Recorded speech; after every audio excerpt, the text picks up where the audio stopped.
Olá, gente, tudo bem? Espero que vocês estejam gostando. Então, vamos continuar essa história emocionante que a Bíblia vem contar pra gente. Então, Deus tinha nos mostrado que a semente dele tinha vindo até Noé e ele mostrou que o mundo estava cheio de perversidade, que aqui não tinha nada que parecesse com Cristo, que que as pessoas mais achavam, admiravam eram as pessoas violentas. Então a violência e a perversidade tinham dominado tudo e Deus resolveu acabar, mandar um dilúvio, mandar realmente o juízo. Acho muito engraçado que às vezes a gente cristão quer fazer o quarto do filho, né? Às vezes de Arca de Noé, faz os bichinhos bonitinhos, mas a gente acaba não desenhando as milhares e milhares e milhares de seres humanos afogados, de animais afogados.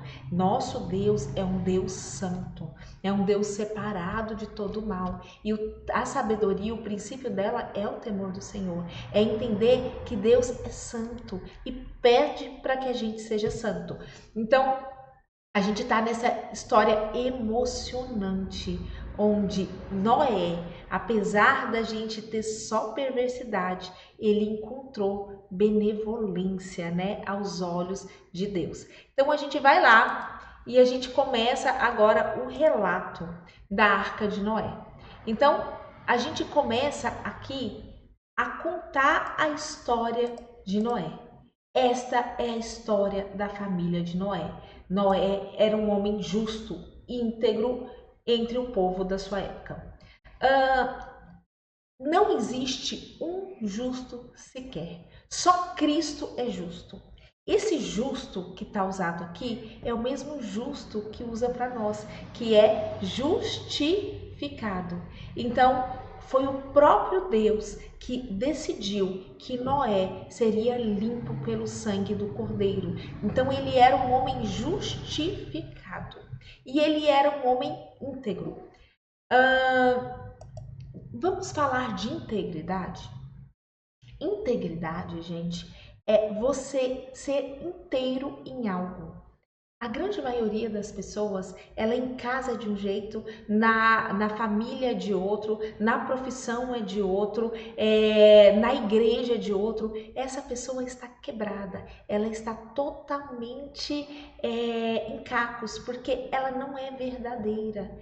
A partir do momento que eu sou íntegro, as minhas dificuldades eu reconheço e eu mostro, independente de onde eu esteja. É onde, quando o pessoal do meu trabalho pode andar com o pessoal da minha família, que pode entrar com o pessoal da igreja e todos vão olhar para mim e dizer a mesma coisa. É que as pessoas, apesar dos defeitos, existe um desejo verdadeiro de resolver esses desejos, de ser íntegro, de ser inteiro. Não existe, gente, caminho para Deus que não seja através do arrependimento e da verdade. Quando a gente esconde os nossos defeitos, quando a gente esconde quem nós somos, quando a gente não revela, quando a gente não é inteiro, a gente não consegue se curar, porque a cura vem em confessar as nossas dificuldades. Então, quem tem dificuldade com que é mais irado, é dizer sim, eu sou irado, mas eu não quero mais ser, independente do ambiente que esteja. Então, esse íntegro é inteiro, não é perfeito, né? Nós sabemos que o pecado afetou a humanidade e que por mais que a gente queira andar com Deus, que a gente queira ser próximo a Deus, quanto mais a gente chega perto de Deus, mais arrependimento há no coração, porque você vê o que foi feito para você parecer e você olha para você e você sabe que você não é nada daquilo e isso gera um arrependimento, mas você só pode a se aproximar de Deus se você estiver inteiro, se você levar tudo, se você levar todas as coisas, se você não esconder nada. Então Deus, ele nos quer por inteiro, por tudo nós que seja para ele. Então bora voltar para Moisés, para Noé. Noé era um homem justo, ele era um homem íntegro entre o povo da sua época e ele andava com Deus. Então, Moisés está contando para eles assim, ó, nosso Deus é santo, mas nosso Deus é justo. E tinha um homem que andava com Deus. Noé gerou 3 filhos, Sem, Cã e Jafé. Ora, a terra estava corrompida aos olhos de Deus e cheia de violência. Não tinha nada, ali era tudo mal. Aos olhos de Deus, a terra já estava impura. Ao ver como a terra se corrompera, pois toda a humanidade havia corrompida a conduta, não tinha mais ninguém para clarear, ali tinha virado só trevas. Deus disse a Noé: darei fim a todos os seres humanos, porque a terra encheu-se de violência. Logo Deus, que é manso, ele poderia ter destruído a terra toda, né, com um estralo. Ele manteve o ar de quem estava crucificando. E Jesus sendo manso do jeito que ser, imagina pessoas feitas para ser a imagem dele, só tem violência. Eu destruirei, eu os destruirei com a terra. Então Deus já está mostrando que vai vir juízo. Você, porém, fará uma arca de madeira cipestre, divida em compartimentos e revista de piche por fora. Faça com 35 metros de comprimento, 22 metros e meio de largura e 13 metros e meio de altura. Faça-lhe um teto com um vão de 45 centímetros entre o teto e o corpo da arca e coloque uma porta lateral na arca e faça um andar superior, um médio e inferior. Então são 3 andares. É tão engraçado. Ele deu ordens claras. Não foi algo, acho que faz. Ele falou qual madeira é para fazer. Ele falou quantos andares teria. Ele falou o que ia colocar por fora. Ele falou os metros. Ele falou a largura. Ele falou a altura. Deus deu ordens precisas. Deus é esse Deus que ele dá ordens precisas. E ele diz: eis que vou trazer água sobre a terra, o dilúvio, para destruir debaixo do céu toda criatura que tem fôlego de vida. Tudo que há na terra perecerá. Eu gosto de imaginar, gente, que a gente às vezes não tem o temor do Senhor como deveria. E eu gosto também de pensar que Deus jamais destruiria a terra se houvesse justos, sabe?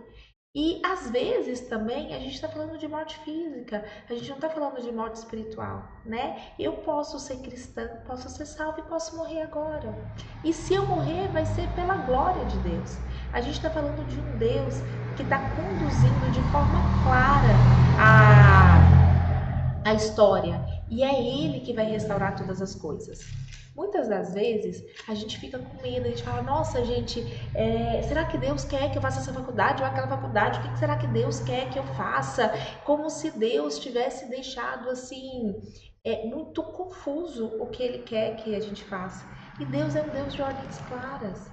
Deus quer que você ame Ele em primeiro lugar. Deus quer que você trate bem seus pais. Deus quer que você seja uma esposa idônea ou um marido que seja um sacerdote verdadeiro. Deus quer que você seja fiel. Deus quer que você entenda que tudo seus dons, suas capacidades, seu dinheiro, seu tempo, tudo você precisa gerenciar para Ele. Deus quer que o evangelho dele seja pregado. Deus quer a restauração de todas as coisas. Então, o que Deus quer, Ele deixou escrito na Bíblia de forma extremamente clara.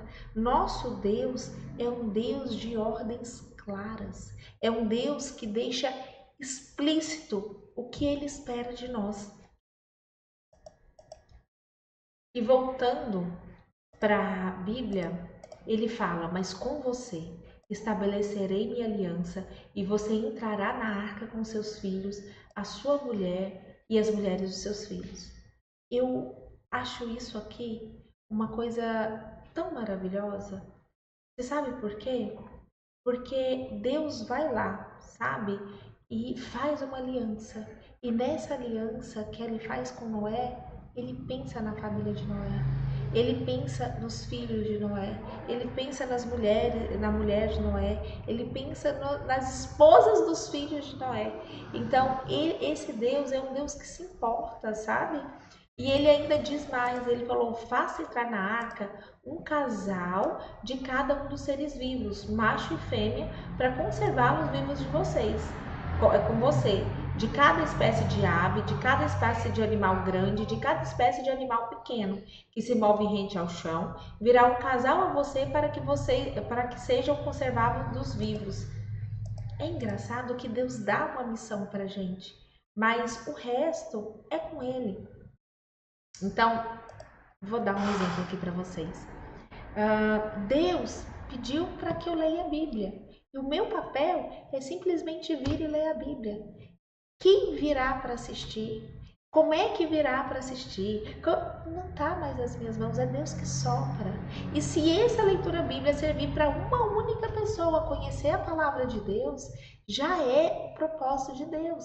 Então é importante dizer que Deus não pediu para Noé ir atrás de animal, ir atrás de negócio. Deus não pediu para ele ficar. Não, ele disse: construa a arca, o resto eu faço.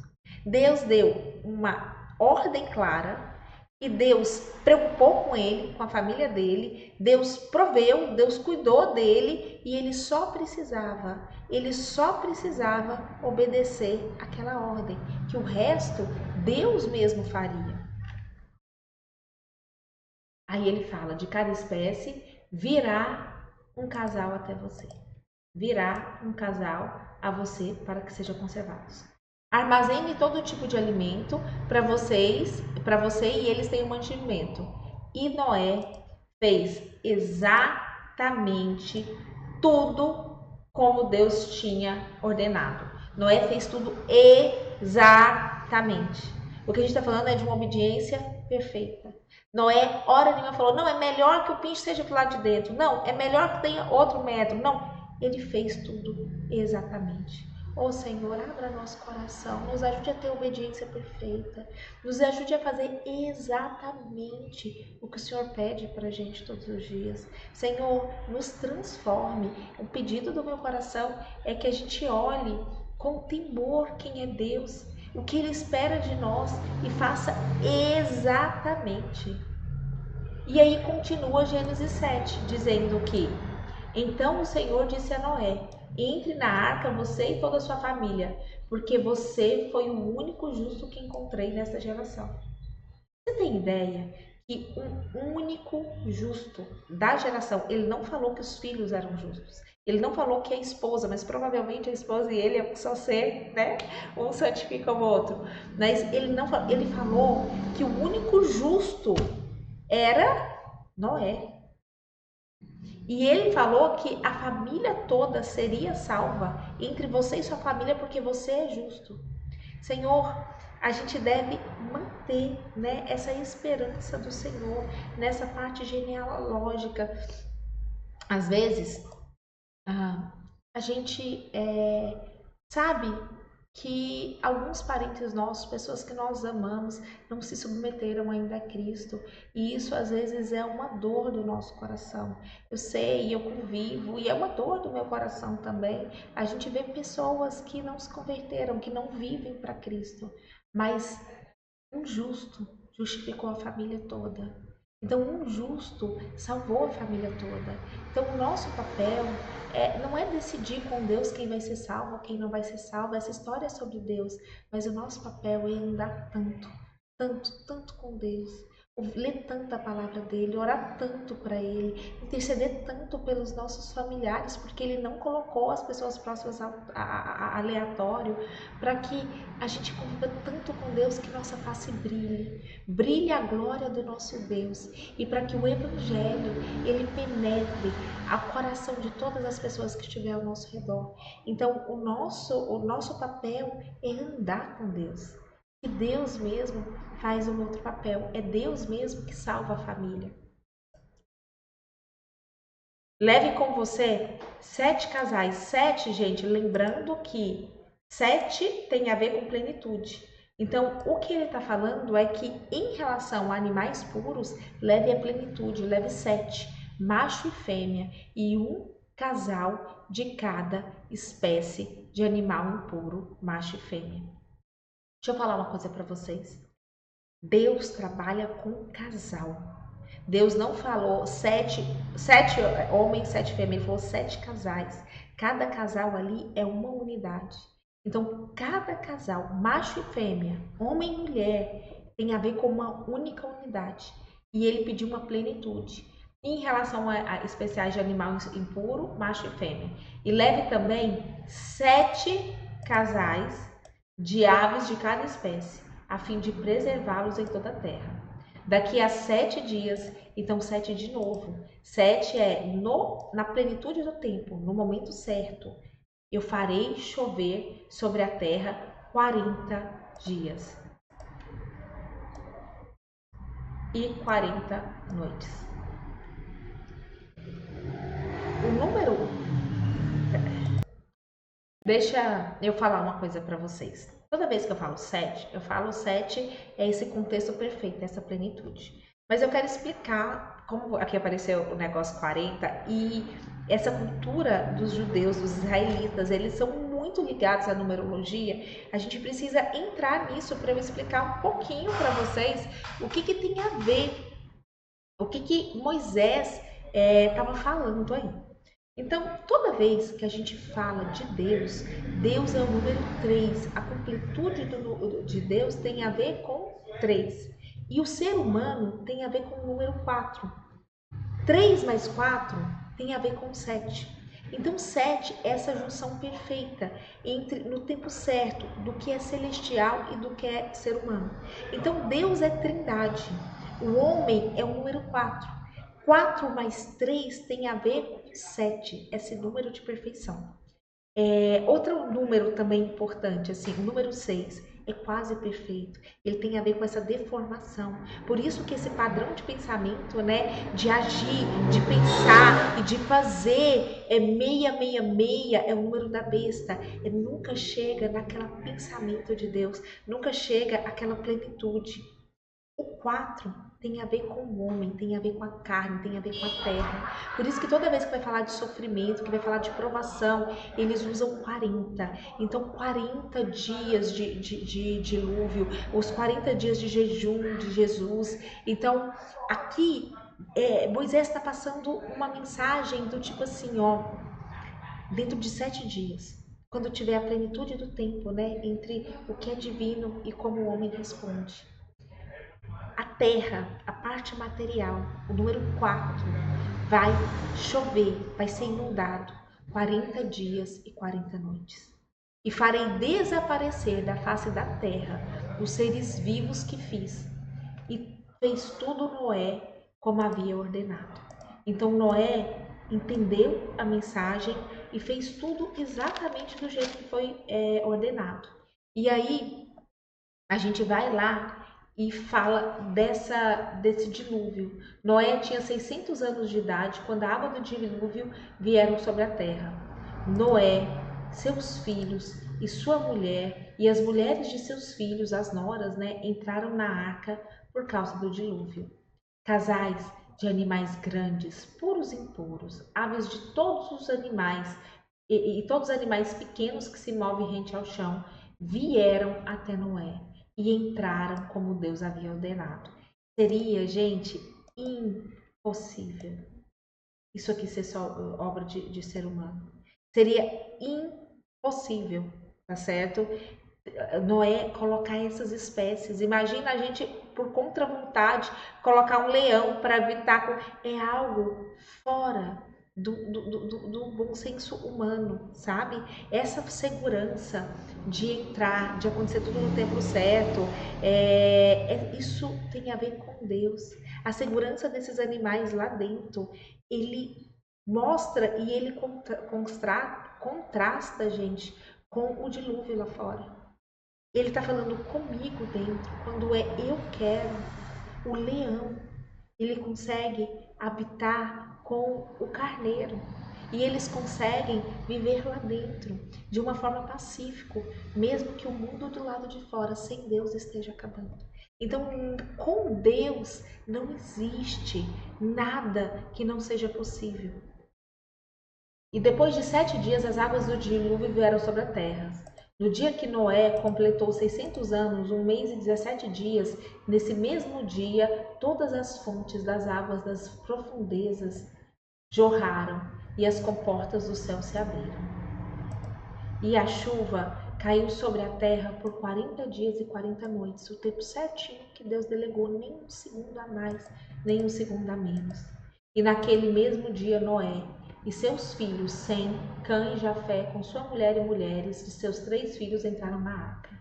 Com eles entraram os animais de acordo com suas espécies, todos os animais selvagens, todos os rebanhos domésticos, todos os demais seres que viviam e que moviam rente ao chão, e todas as criaturas que têm asas, todas as aves e todos os outros animais que voam.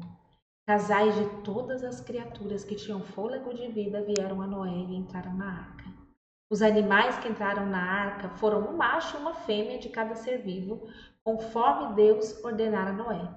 Então o Senhor fechou a porta. O próprio Deus selou a arca de Noé. O próprio Deus estava pessoalmente envolvido com esse processo. Ele foi lá e ele mesmo selou, sabe, as aves. Quando é muito lindo. 40 dias durou o dilúvio, e as águas aumentaram e elevaram a arca acima da terra. As águas prevaleceram, aumentando muito sobre a terra, e a arca flutuava sobre a superfície das águas. As águas dominavam cada vez mais a terra, e foram cobertas todas as montanhas debaixo do céu. As águas subiram até quase 7 metros acima das montanhas mais altas, encheu tudo de água.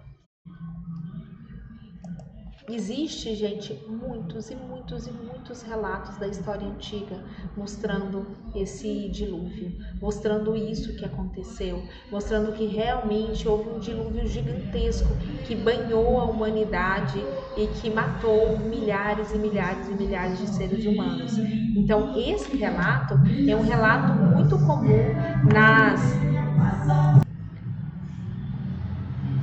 Esse relato é um relato muito comum na cultura de quase todos os povos, o que mostra que realmente, historicamente, houve um dilúvio na história. Todos os seres vivos que movem sobre a terra pereceram: aves, rebanhos domésticos, animais selvagens, todas as pequenas criaturas que povoam a terra e toda a humanidade. Tudo o que havia em terra seca e tinha na narinas o fôlego da vida morreu. Então houve juízo. Tudo morreu. Tudo morreu.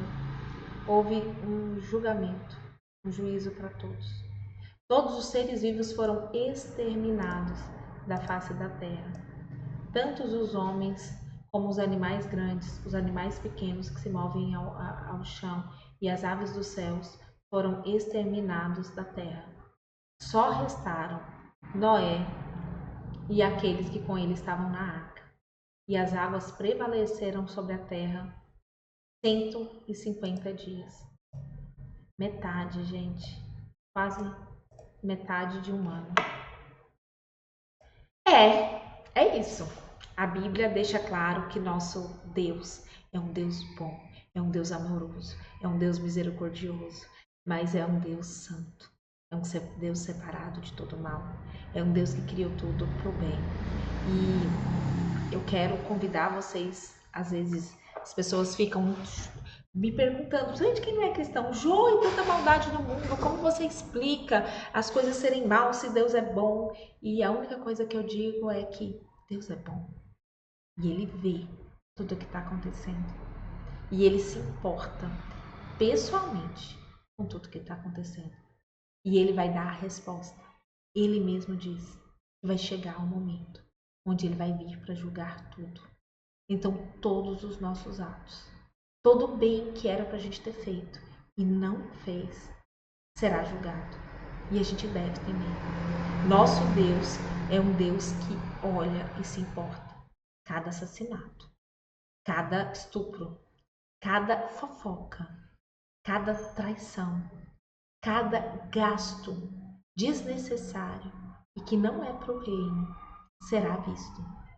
Então, a gente deve se arrepender, clamar misericórdia e entender que a sabedoria, o princípio da sabedoria é temer a Deus, é fazer tudo com reverência, é saber que Ele vê o que você assiste no Instagram, é saber que Ele vê o que você assiste na internet, é para saber que Ele vê cada vez que você não honra seus pais, é saber que Ele vê cada vez que você pensa mal de alguém e é temer.